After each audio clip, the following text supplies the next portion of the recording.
قلعه حصار شادمان، درخش تمدن تاجیکان.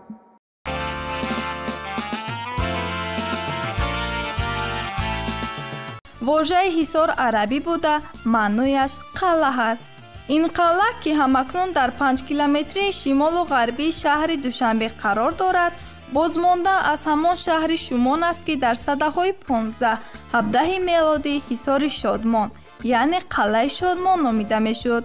بر اثر کثرت تلفظ شادمان از آن افتاد و حصار ماند و اسم خاص حصار گشت. کوهندیج حصار که با نام قلعه حصار معروف است، یادگاری دوران پیشدادیان بوده. بالای قلعه از 3 قسم عبارت است.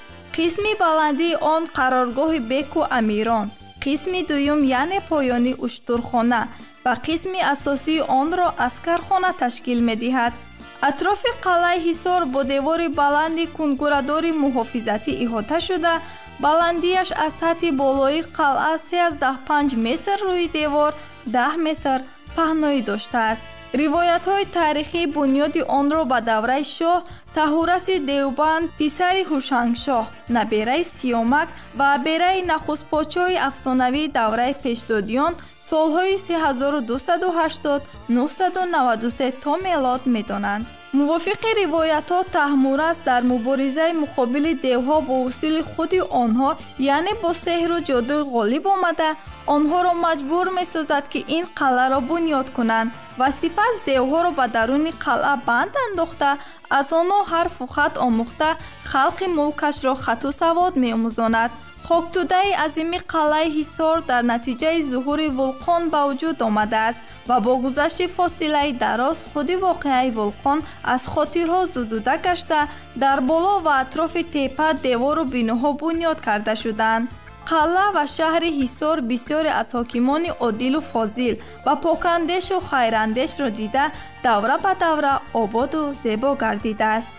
طبق معلومات عالم و افسر ارتش پادشاهی روس لیتوینوف که سال 1910 گذارش به حصار افتاده بود، به حسن و تراوت این دیار افسانوی خصوصا قلعه حصار مفتون شده و در یکی از مقاله‌هایش چنین نوشته است: تاجیکان برای ساختمان بالاخانه و مهمانخانه البته جای بلندترین را انتخاب می‌نمایند که از آن افق دورترین را هم دیدن ممکن باشد. در این بابت ارتفاع قلعه حصار با قصر قوشبگی عالی می باشد.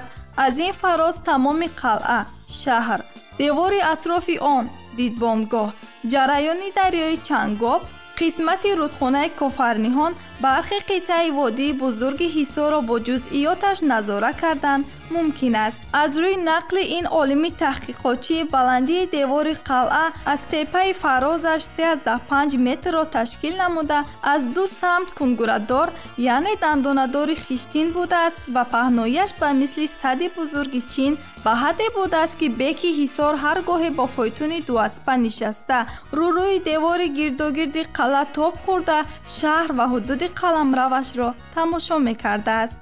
قسمت آخرین قلعه را میدان بزرگ مدور فراخ عسکرخانه که در قسمت غربی نسبتاً پستر جایگیر است خاتمه می‌دهد. در قسمت پایانی آن چشمه مشهور یک وقت با نام زعفرانی معروف و سوراخ کلان واقع است که آن نیز سابق دروازه خرد بوده است.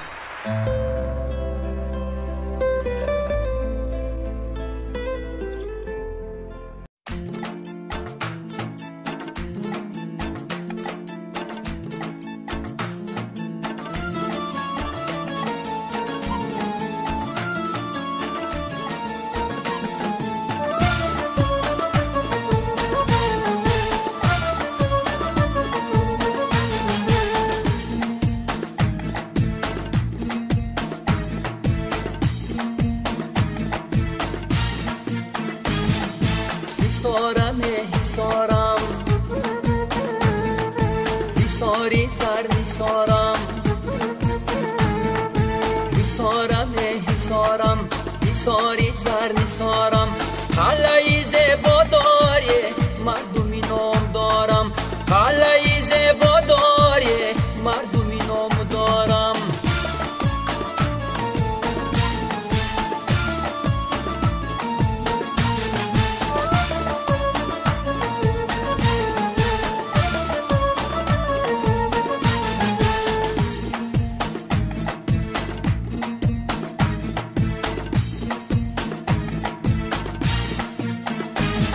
بالای حصار انار کاشتم نگیری، پایانی حصار اناری ما کاشته گیری. او شاخه زد و پنجه زد و سایه گرفته، آمد خبری که بی وفا یار گرفت. حصارم حصارم حصاری زر میسارم، حصارم حصارم حصاری زر میسارم. قلعه زیبا داره مردمی نام دارم، قلعه زیبا داره مردمی نام دارم.